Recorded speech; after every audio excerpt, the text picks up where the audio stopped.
Hello everyone. September is National Preparedness Month. And what does that mean? It means emergency managers around the country are telling our community what to do to be able to be prepared for disasters. You'll see information on how to be prepared for natural disasters. You'll see information on community organizations that are active in disasters. And you're going to find a lot of information how you can be involved in both preparedness and response in a disaster. But because National Preparedness Month is here, I wanted to share some of my favorite recommendations for books on disasters that I think would be really helpful for all of you out there. The first one is Oregon's Greatest Natural Disasters. Now, this is an interesting book. I read it when I was going through my college courses for being an emergency manager.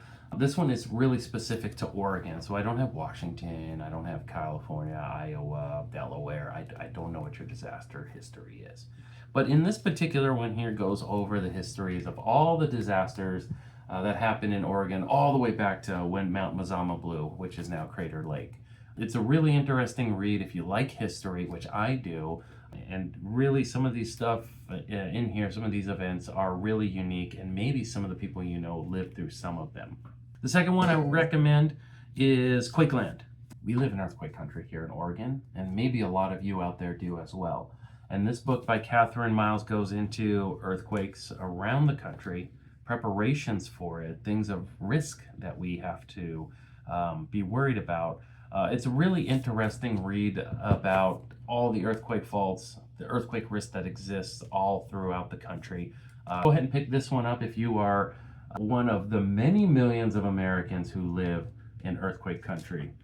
There are very few safe areas in the country that don't have any earthquakes, so please take a look at that.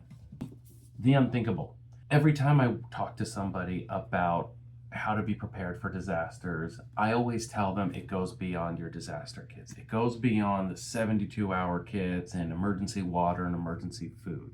There's so much that happens in a disaster that your mind has to wrap around, including your response, including the way you communicate, including the way you react to a disaster.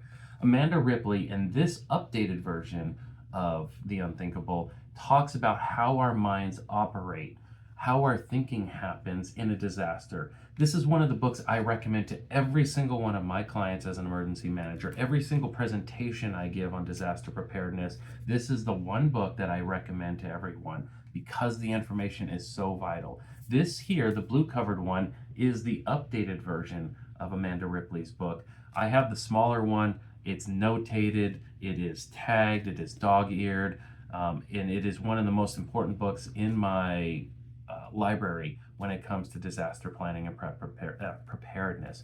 Recommend picking this book up. You will not be disappointed. The stories, the way people react, the way we can learn from their experiences is incredibly beneficial because all of us one day, not if, but when we experience a disaster, are going to rely upon the knowledge that we've learned in this book right here, The Unthinkable.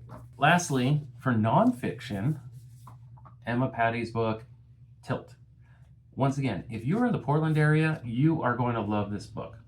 The Cascadia subduction zone is one of our biggest risks. 9.0 earthquake off the coast of Oregon from Vancouver Island all the way down to Crescent City, California. It's one of the biggest risks that we have here in the Pacific Northwest. This book is a fictional experience of a woman who gets caught in the midday pregnant and has to make it back to her husband through a devastated Portland and what that would look like. If you are in Portland, if you're familiar with Portland, all of the landmarks that she talks about in here are going to be familiar to you. And as an emergency planner, as somebody who runs exercises and simulations about what it would look like, spot on. She gets it. And this actually helps a lot of us in the planning understand what people will think about and go through and how they'll react and ways that people are going to be when a disaster occurs. If you're in Portland, highly recommend pick up this book here. You will not be disappointed. Great read, fantastic read for National Preparedness Month. So if you're reading a disaster-related book or something, go ahead and put it down in the comments. I would love to hear it. I would love to see what you're reading. And if you've read any of these books here, what did you think about them? Go ahead and let me know down in the comments below.